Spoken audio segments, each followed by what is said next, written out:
दोस्तों चलिए आज की वीडियो शुरू करते हैं।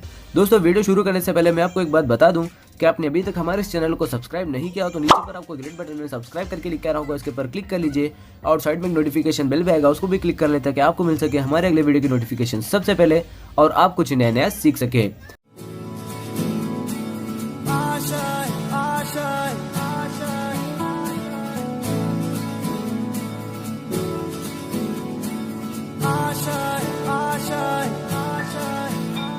कुछ पाने की हो आस आस, कोई अरमा हो जो खास खास आशाएं,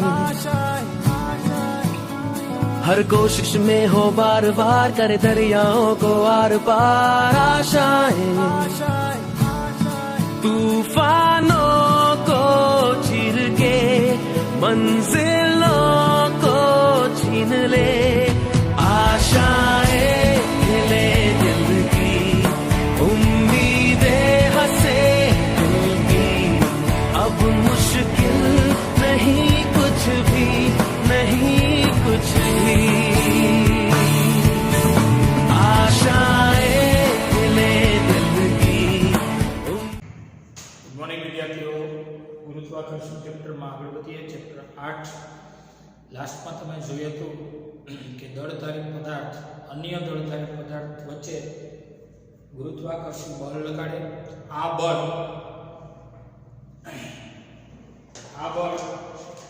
ते पदार्थोना दळना गुणाकारना समप्रमाणमां अने एनी वच्चेना अंतरना वर्गना व्यस्त प्रमाणमां होय। गुरुत्वाकर्षण बल ए आकर्षण बल छे। જોઈએ આપણે ગુરુત્વાકર્ષણ બળ આકર્ષણ બળ છે। ગુરુ અંતરીય છે। ગુરુ અંતરીય એટલે દૂર અંતર સુધી લાગી શકે। આ બળ લાગવાનું કારણ પદાર્થનું દળ છે। દળને લીધે લાગે।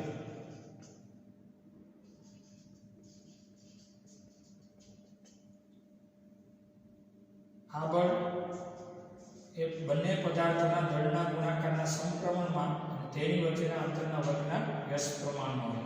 m1 m2 દળનો પદાર્થ આ અંતરે રહેલો હોય ત્યારે પહેલો બીજાને ખેંચે અને બીજો પહેલાને ખેંચે અને કહેવાય 1 પર 2 વડે લાગતું બળ અને કહેવાય 2 પર 1 વડે લાગતું બળ। આ વાત આપણે લાસ્ટમાં કહી હતી। અહીંયા અચળાંક આવતો હતો કેપિટલ G, m1 m2 છેદમાં r સ્ક્વેર આવતો। ચલનની સંજોગ કરું સમપ્રમાણતા અચળાંક G, G બરાબર એ r square by m1 m2 થતા હતા। જ્યારે G ને કહેવાય ગુરુત્વાકર્ષણનો સાર્વત્રિક અચળાંક। પછી G નો એકમ નક્કી કર્યો હતો ત્યારે બળનો ન્યૂટન, અંતરનો વર્ગ એટલે મીટર સ્ક્વેર, કિલોગ્રામ ગુણ્યા કિલોગ્રામ એટલે કિલોગ્રામ સ્ક્વેર G નો એકમ હતો। અને એના પછી પારિમાણિક સૂત્ર પણ બન્યા હતા। આનું 1 1 - 2, આનું લેન્થ 2, આનું માસ 2, પછી જે કંઈ ઘાતનો હિસાબ થતો તે જોઈ લીધો। આ વાત હતી।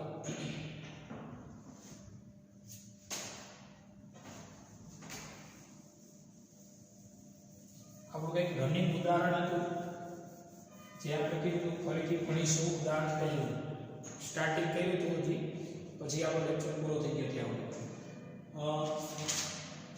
Page number 187। સમબાહુ ત્રિકોણ ABC ના દરેક શિરોબિંદુ પર m દળનો પદાર્થ મૂકી દો। મધ્ય કેન્દ્ર G પર 2m દળના પદાર્થ ઉપર કેટલું બળ લાગે એ કહો।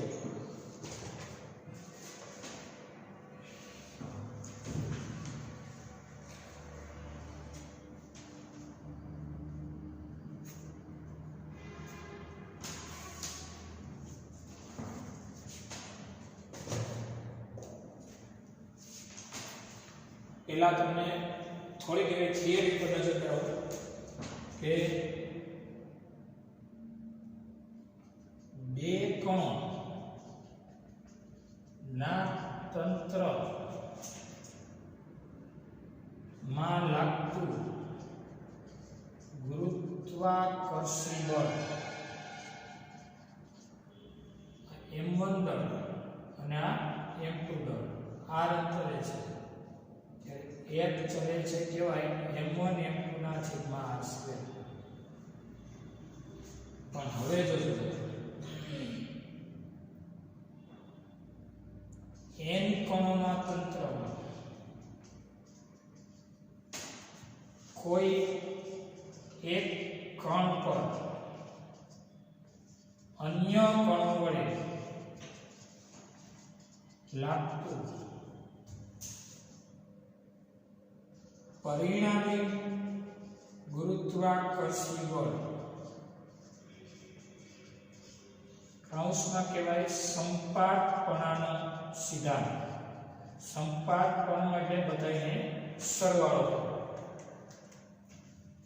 n કણોનું તંત્ર એટલે પહેલો, બીજો, ત્રીજો, ડોટ ડોટ ડોટ બધાય થઈ બધાય કણો અને n. ત્યારે કોઈ એક કણ પર દાખલા તરીકે ત્રીજા કણ પર ધારો કે ત્રીજા કણ પર લાગતું પરિણામી બળ મેળવવું છે તો ત્રીજા પર લાગતું પહેલા વડે, ત્રીજા પર પહેલા વડે ત્રીજા પર બીજા વડે આકર્ષી ડોટ ડોટ ત્રીજા પર n માં વડે ત્રીજા પર પહેલા વડે વત્તા ત્રીજા પર બીજા વડે વત્તા ત્રીજા પર n માં વડે ડોટ ડોટ કરી ડોટ ડોટ ડોટ ત્રીજા પર n માં વડે લાગતા બળોના સદિશોનો સદિશ સરવાળો. ત્રીજા પર લાગતું પરિણામી બળ ત્રીજા પર પહેલા વડે, ત્રીજા પર બીજા વડે ડોટ ડોટ ડોટ ત્રીજા પર n માં વડે લાગતા બળોના સદિશોનો સદિશ સરવાળો. અને કહેવાય ત્રીજા પર લાગતું પરિણામી બળ. કોઈ પણ પર પહેલા પર હોય તો એમ, પહેલા પર બીજા વડે, પહેલા પર ત્રીજા વડે એમ. આ પોતાના ઉપર પોતે નહીં લગાડે એમ ન કહેતા પહેલા પર પહેલા વડે. પોતે પોતાના ઉપર બળ લગાડતો નથી.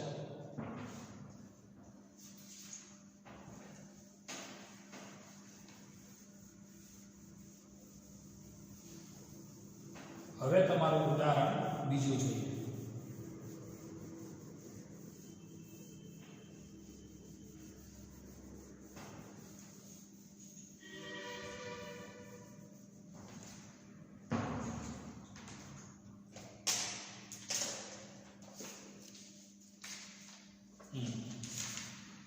ઉદાહરણ બીજાનો ઉદાહરણ 8.2 સમબાજુ ત્રિકોણ ABC ના દરેક શિરોબિંદુ પર સ્મોલ m દળને મૂકો તથા તેના મધ્ય કેન્દ્ર પર કોના ત્રિકોણના મધ્ય કેન્દ્ર પર 2m દળને મૂકવાથી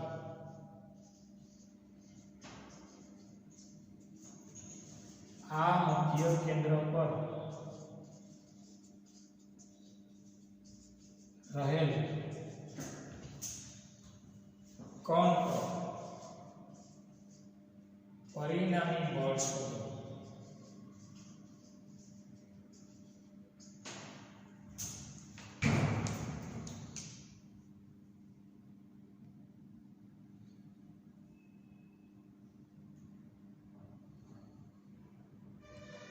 તો જોઈએ સમબાજુ ત્રિકોણ કીધું આપણે સમબાજુ ત્રિકોણ ABC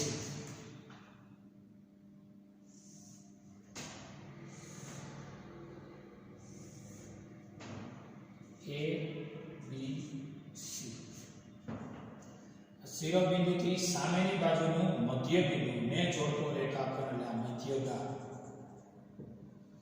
આ શિરોબિંદુથી આ સામેની બાજુના મધ્ય બિંદુને જોડતો રેખાખંડ બીજો મધ્યગાળ અને આ ત્રીજો મધ્યગાળ. આ થયું મધ્ય કેન્દ્ર G. અહીંયા બધે કોણો છે સ્મોલ m.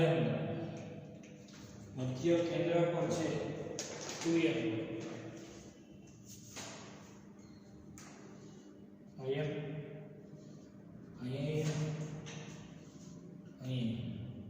અહીંયા છે 2m.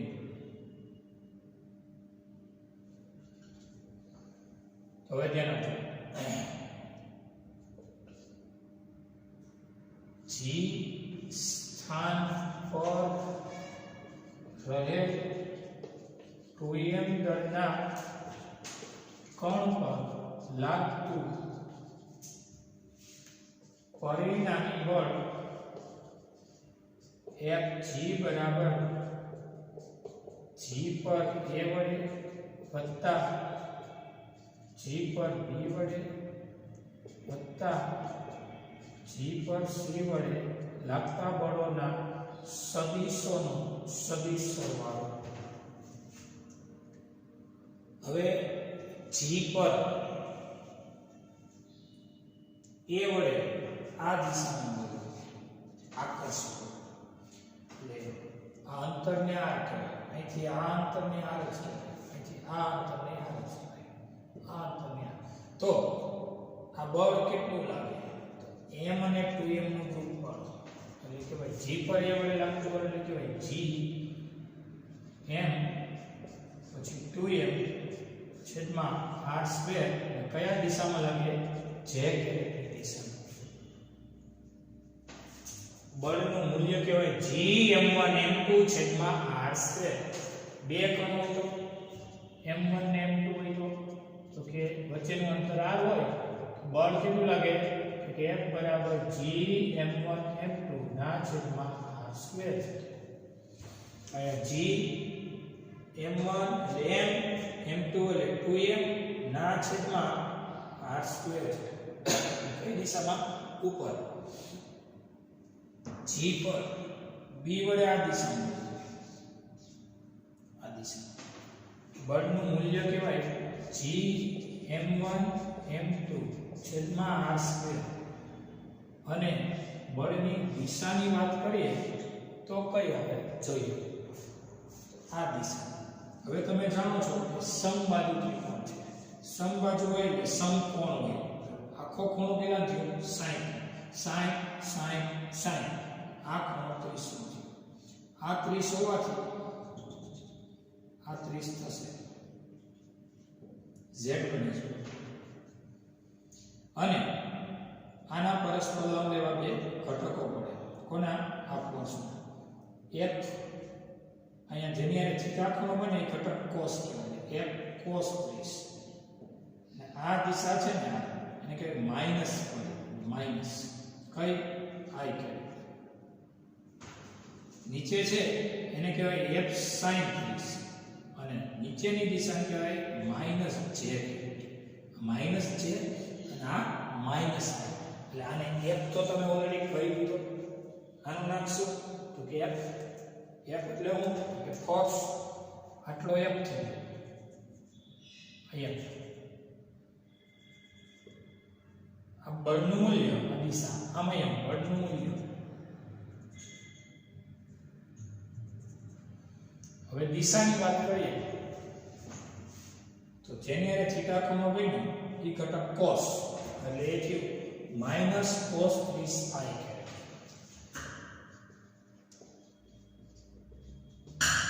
પ્લસ નીચેનાને કહેવાય માઈનસ sin 30j.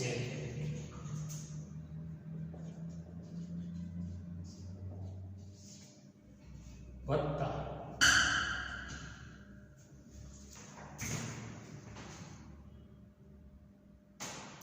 G પર C વડે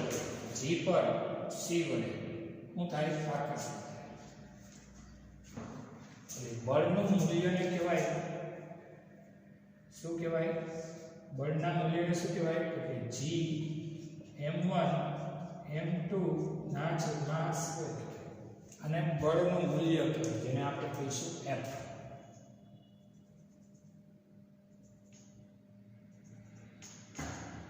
હવે વાત આવી બળની દિશાની.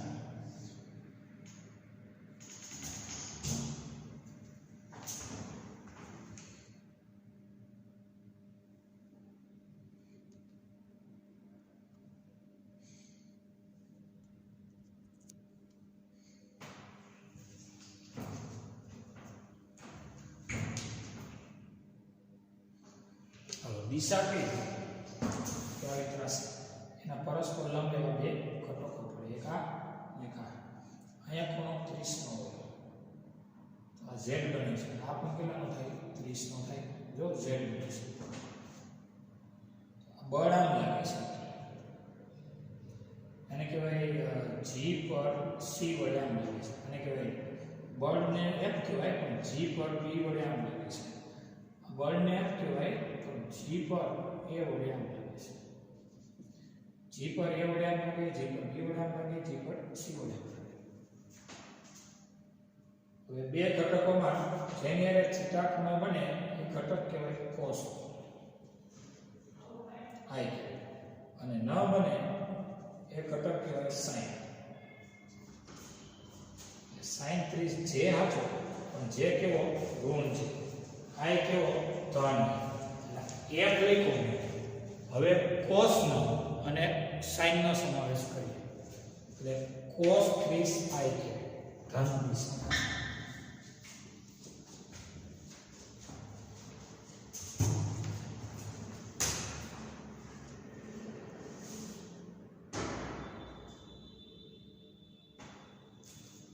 cos 30i અને માઈનસ sin 30 છે.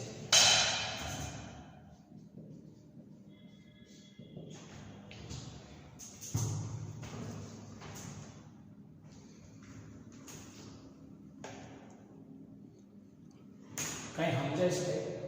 g પર લાગતું એ વડે તો કે આ બળનું મૂલ્ય અહીંયા ડોટ ડોટ કરીને આપણે કોઈ દિશા કહેવાય છે. g પર b વડે તો કે આ એક માઈનસ cos અને માઈનસ sin. g પર c વડે તો કે આ પ્લસ cos અને માઈનસ sin. હવે if અને I બધામાંથી કોમન કાઢો. g m 2m by r square નીકળ્યા, બધામાંથી કોમન.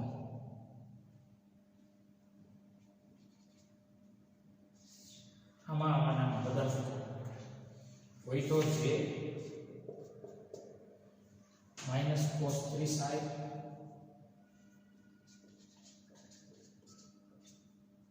માઈનસ sin 30j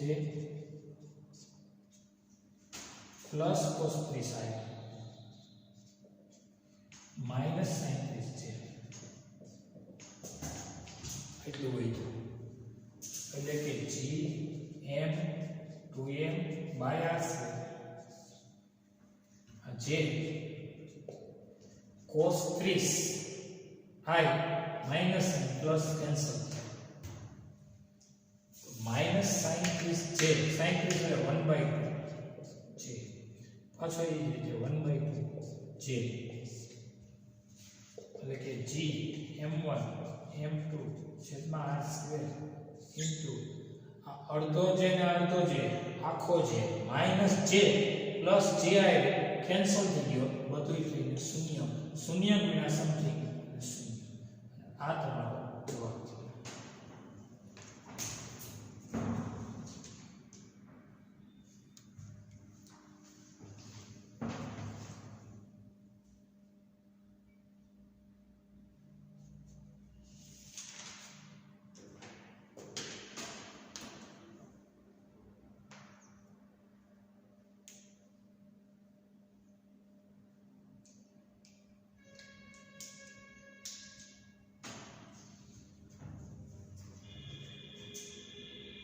આમાંનામાં બીજો પ્રશ્ન.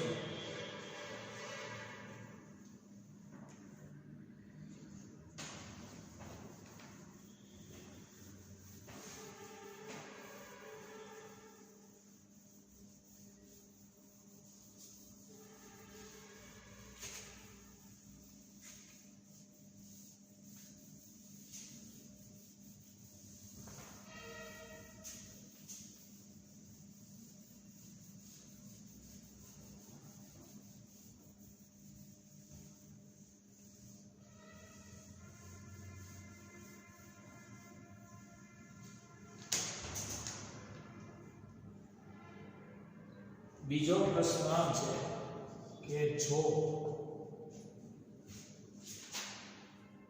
બિંદુ A પરનું દળ બમણું કરવામાં આવે તો કેટલું બળ લાગે? બિંદુ A પરનું દળ બમણું કરવામાં આવે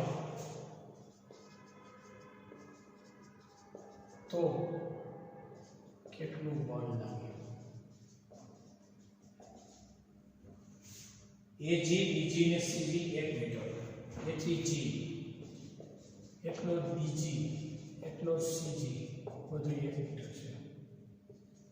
AG 1 મીટર, BG 1 મીટર અને CG પણ 1 મીટર છે. A પરનું દળ બમણું કરવામાં આવે તો કેટલું બળ લાગે? હવે અહીંયા કઈ હળી કરવાની કીધી નથી, અહીંયા નહીં, અહીંયા હળી કરી એટલે અહીંયા કરી બમણું કેટલું, બાકી એમ રાખશું. અહીંનું ઇક્વેશન cos 30 વાળું જેમ હતું એમ ઘટકો એમ. હવે G પર લાગતું પરિણામી બળ FG બરાબર G પર A વડે G પર B વડે વત્તા G પર C વડે લાગતા બળોના સદિશોનો સદિશ સરવાળો. G પર A વડે આમ લાગે છે. બળનું મૂલ્ય કહેવાય G m1 m2 by r square. r એટલે અહીંથી આ અંતર, r એટલે અહીં કેટલું થયું? G એટલે 1 સ્ક્વેર. પહેલું 2m, બીજું 2m, 2m કેરેટ છે. કેરેટ કયો છે ભાઈ? છે. પછી એમાં લખાશે G m1 m2 by 1 square into something. પછી લખાશે G m1 m2 by 1 square into something.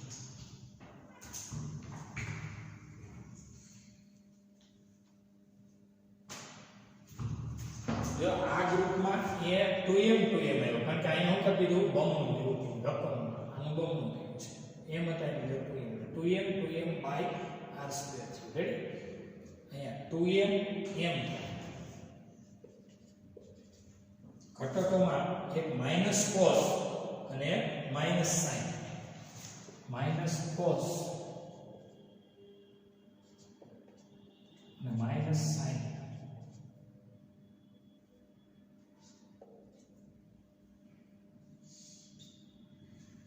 એક માઈનસ cos 3 sin અને એક માઈનસ sin 3 sin.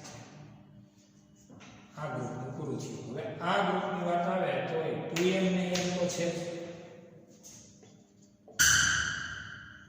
એમાં પ્લસ cos ઘટક અને માઈનસ sin ઘટક. cos ઘટક અને માઈનસ sin ઘટક.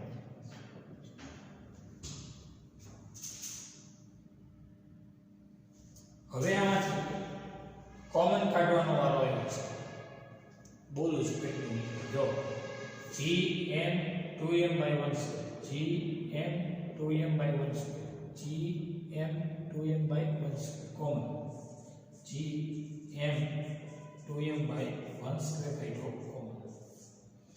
આ બધામાંથી વધ્યો કોણ? 2j. આ બધું નીકળી ગયું, કઈ વાંધો નહીં. વધ્યો minus cos 30i minus sin 30j. આમે આ બધું નીકળી ગયું. વધ્યો cos 30i minus sin 30j. એટલે gm 2m by 1 square 2j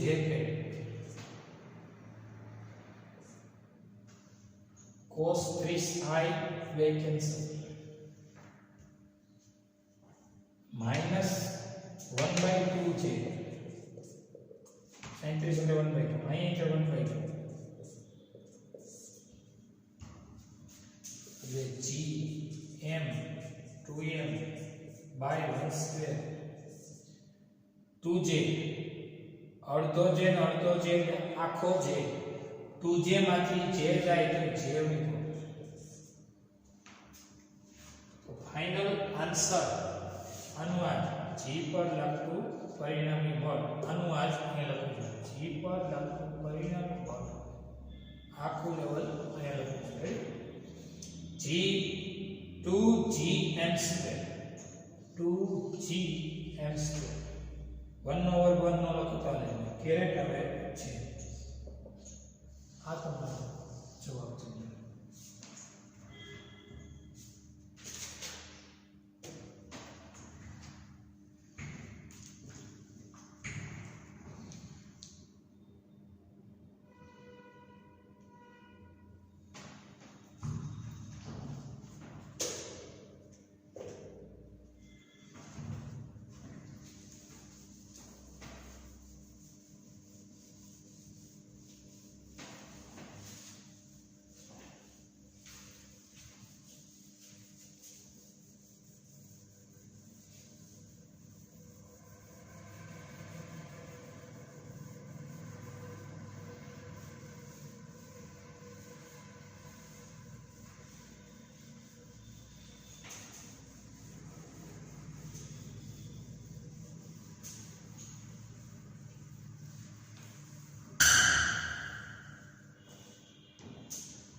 चलो थोड़ी थियरी पर नजर કરીએ એક ગુણાત્મક ખ્યાલ એટલે એક પ્રાયોગિક અસર કે જેને તમારે આકૃતિવાઇઝ સમજવી છે પાઠ્યપુસ્તકમાં છે 188 પેજ પર કે ગુરુત્વાકર્ષી બળનો ગુણાત્મક ખ્યાલ એમાં પહેલું એક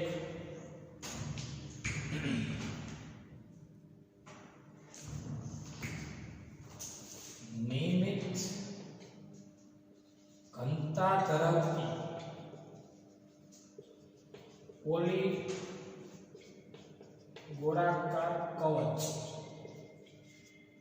નિયમિત ઘનતા ધરાવતી પોલી ગોળાકાર કવચ અને તેની બહાર રહેલા બિંદુવત પદાર્થ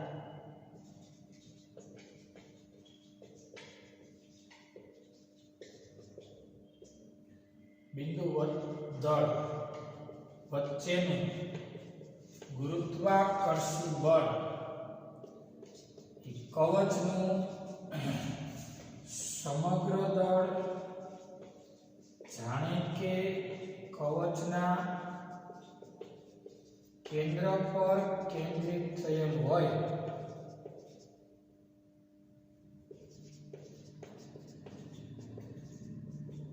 તેમ લાગે છે.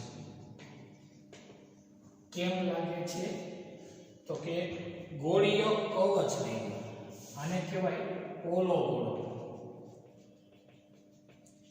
અથવા તો કહેવાય ગોળીય કવચ. નિયમિત ઘનતા ધરાવતી એટલે બધા બિંદુએ ઘનતા એટલે એકમ કદનું દળ એને કહેવાય એની ઘનતા. અને શું કહેવાય એની ઘનતા? એકમ કદનું દળ. બધા બિંદુએ એની ઘનતા સરખી છે. ગોળાકાર કવચ એક સરખું દ્રવ્ય વિતરિત થયેલું છે. પોલો ગોળો છે, અંદર હવા છે. ટૂંકમાં અંદર કાંઈ નથી એટલે હવા તો હોય એમ. હવે બહાર રહેલા બિંદુઓ દળ, સપોઝ અહીંયા દળ છે એમ,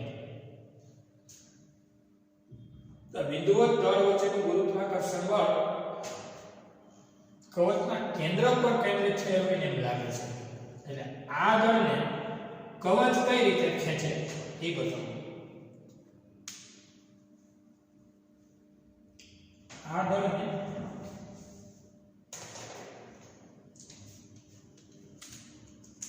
અલગ અલગ દળ વિચારીએ. અહીંયા કવચનું M1 દળ, અહીંયા M2 દળ, અહીંયા M3 દળ, ડોટ ડોટ ડોટ, અહીંયા કવચનું Mn દળ. તો નિયમિત ઘનતા ધરાવતી કવચ દ્રવ્યનું વિતરણ એક સરખું ઘનતા છે.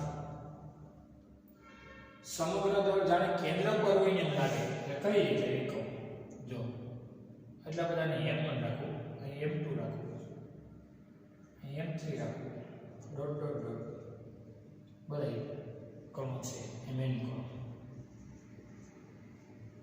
n કણોનું તંત્ર છે. તો આ કણ આને આમ ખેંચે, બીજો કણ આને આમ ખેંચે, આ કણ એ આમ ખેંચે, આ કોઈ હોય તો એ આમ ખેંચે.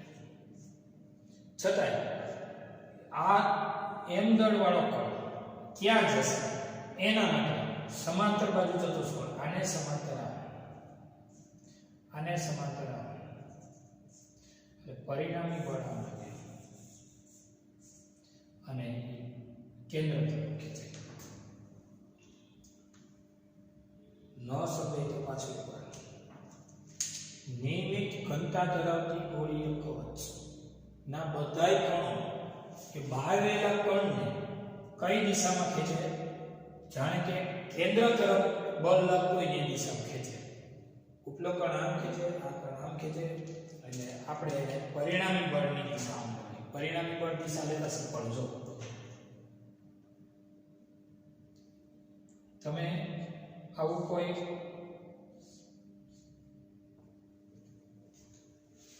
રેખીય દાખલા તરીકે આ માર્કર છે, એક અહીંયા દોરી બાંધવાની, એક અહીંયા દોરી બાંધવાની, આમ એક ખેંચે, બીજો આમ ખેંચે, છતાંય માર્કર જો વચ્ચે આવી જાય સીધી. એમ કહેવા માંગુ છું કે એક બળ આમ લાગતું હોય, બીજું બળ આમ લાગતું હોય,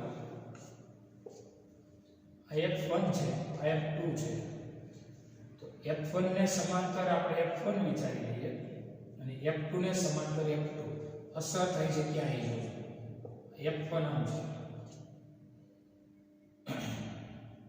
F2 આમ છે, F1 આમ છે અને F2 આમ છે. F1 ને સમાંતર F1 વિચારીએ,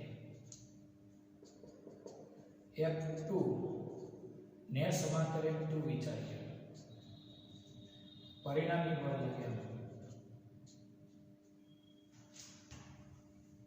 આમાં એમ કે ગોળીય કવચ કેટલા કણોનું છે? n કણોનું તંત્ર છે. ગોળીય કવચ n કણોનું તંત્ર છે અને બાહ્ય કણ m છે. તો આ આને ખેંચે, આ આને ખેંચે, બધાય ખેંચે, પણ પરિણામી અસર ક્યાં થાય? એના સેન્ટર ઓફ માસ તરફ. એટલે કે કવચનું કેન્દ્ર હોય ને, જ્યાં એનું દ્રવ્યમાન કેન્દ્ર કેન્દ્રિત થયું હોય, જ્યાં બધું દળ કેન્દ્રિત થયું હોય ને, ત્યાં અંતે એ ખેંચે. નો આમ જાય, નો આમ જાય, જાય ક્યાં? એના સેન્ટર તરફ. આ મુદ્દો છે. બીજો મુદ્દો, એક નિયમિત ઘનતા ધરાવતા પોલી ગોળાકાર કવચ ને લીધે તેની અંદર રહેલા બિંદુવત દળ પર લાગતું ગુરુત્વાકર્ષણ બળ શૂન્ય. અંદર રહેલ બિંદુવત દળ પર લાગતું ગુરુત્વાકર્ષી બળ શૂન્ય. એ કેમ જોઈએ? આ થઈ ગોળીય કવચ, આવું થઈ ગઈ કવચ અથવા પોલો. એની અંદર રહેલો કોઈ કણ, દાખલા તરીકે અહીંયા છે, તો આ બધા કણો એને આકર્ષે. નજીકના વધુ આકર્ષે, પણ થોડા આકર્ષે. દૂરના નબળું આકર્ષણ લગાડે, પણ ખૂબ વધુ લગાડે. આ કણ પરનું પરિણામી એટલે કે રિઝલ્ટેડ ફોર્સ શૂન્ય થાય. અંદર ગમે ત્યાં જો નિયમિત ઘનતા ધરાવતી ગોળીય કવચની અંદર ગમે ત્યાં m દળનો કણ હોય અંદર જ હો અંદર ગમે ત્યાં કણ હોવો જોઈએ કેન્દ્ર પર હોય તે ભલે અને સાઈડમાં હોય તે ભલે પણ છતાં એની ઉપર લાગતું પરિણામી ગુરુત્વાકર્ષણ બળ એટલા માટે શૂન્ય જેટલું એક્શન આપે છે એવડા કણો રિએક્શન આપે છે અહીંયા કદાચ તમને એમ લાગશે કે અહીંયા કણો તો ઓછા છે આટલામાં જ એક્શન આપે છે પણ એની સામે ફોર્સનું મૂલ્ય પ્રબળ છે અને અહીંયા કણો વધુ છે એટલા બધા એની સામે આ ફોર્સ કેવું છે નબળું છે એટલે નબળું આકર્ષણ પણ એની સામે આકર્ષનારા કણોની સંખ્યા વધુ અહીંયા પ્રબળ આકર્ષણ એમ દળ ઉપરથી પ્રબળ આકર્ષણ પણ આકર્ષણ ઉપજાવનારા કણોની સંખ્યા ઓછી એટલે પરિણામી બળ કેવું થઈ જાય શૂન્ય રેડી જોઈએ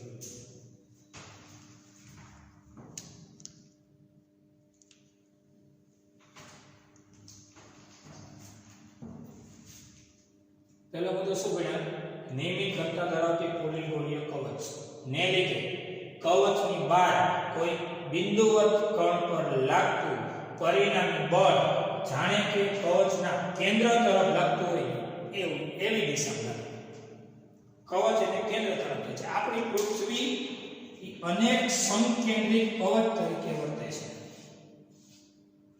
સમકેન્દ્રિત એટલે કેન્દ્ર એક ત્રિજ્યા તરીકે આપણે અહીં ઊભા હોય અથવા કોઈ અહીંથી કોઈ પદાર્થને મુક્ત પતન કરાવો ને મુક્ત પતન એટલે v0 0 ને એ બરાબર g ખબર છે ને છતાંય આ કણે એને ખેંચતો હોય પૃથ્વીનો આ કણે ખેંચતો હોય છતાંય કણ આવશે ક્યાં કેન્દ્ર તરફ અને અહીં સપાટી સુધી આ એની સપાટી એક્સટ્રીમ આવી એટલે આવશે તો નીચે જ પણ કઈ તરફ આવશે કેન્દ્ર તરફ આવશે આમાં એ નિયમિત ઘનતા ધરાવતી કવચને લીધે કવચની બહાર રહેલા કણ પર લાગતું પરિણામી બળ કવચના કેન્દ્ર તરફ લાગે છે અને અહીંયા કવચની અંદરના બિંદુએ m દળનો કણ વિચારો આ m દળના કણ ઉપર લાગતું પરિણામી બળ શૂન્ય હોય છે રેડી અહીંયા આપણો લેક્ચર પૂરો થાય છે જોઈએ